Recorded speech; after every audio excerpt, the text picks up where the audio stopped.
ইরানের বিরুদ্ধে যুক্তরাষ্ট্র ইসরায়েলের যৌথ হামলায় মধ্যপ্রাচ্যের রাজনীতিতে নতুন সমীকরণ দেখা দিয়েছে। বিশ্লেষকদের একাংশ বলছেন, কৌশলগতভাবে তেহরানের তেমন কিছু না হলেও ঘোর অনিশ্চয়তায় পড়েছে তেল আবিবের সরকার। বিশেষ করে বেনিয়ামিন নেতানিয়াহুর রাজনৈতিক ভবিষ্যৎ এখন বড় প্রশ্নের মুখে। বিশ্বের নানা প্রান্ত থেকে রেমিটেন্স লেনদেনে নগদ নিয়ে এলো হার না মানা হার অফার। সর্বনিম্ন 10,000 টাকার রেমিটেন্স নগদে পাঠালে স্বর্ণের হার জেতার সুযোগ। হামলার পরপরই নেতানিয়াহু দাবি করেন, ওয়াশিংটনের সঙ্গে তার ঘনিষ্ঠ সম্পর্কের কারণেই ইসরায়েল বহু বছরের লক্ষ্য পূরণে সক্ষম হয়েছে।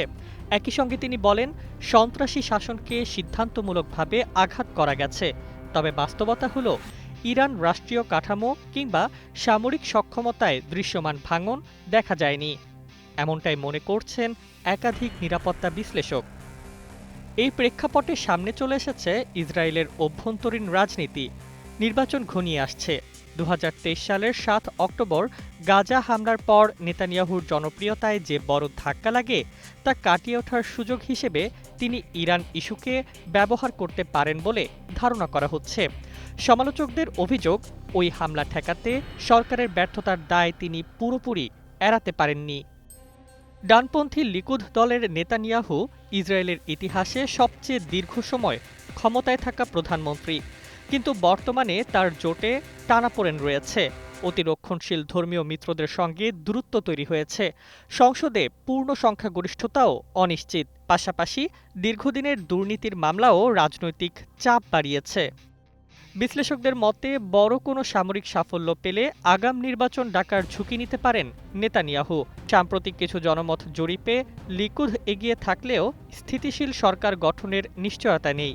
ফলে সংঘাতের গতিপথই নির্ধারণ করবে তার রাজনৈতিক লাভ ক্ষতির হিসাব। এদিকে হামাস এখনও গাজায় সক্রিয়, আর ইরানও তার সামরিক ও কৌশলগত অবস্থান ধরে রেখেছে। ফলে ঘোষিত বিজয় কতটা বাস্তব আর কতটা রাজনৈতিক প্রচারণা, সেটি এখন আলোচনার কেন্দ্রবিন্দু। অন্যদিকে দীর্ঘস্থায়ী যুদ্ধ হলেও জনসমর্থন দ্রুত কমে যেতে পারে।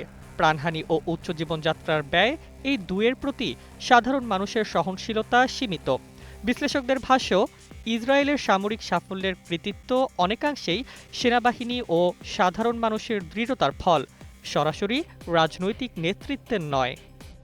সব মিলিয়ে ইরানের ওপর হামলা তাৎক্ষণিক কূটনৈতিক বার্তা দিলেও ভেতরে ভেতরে নেতানিয়াহু সরকারের ভবিষ্যৎ এখনও অনিশ্চয়তার দোলাচলে ঝুলে আছে।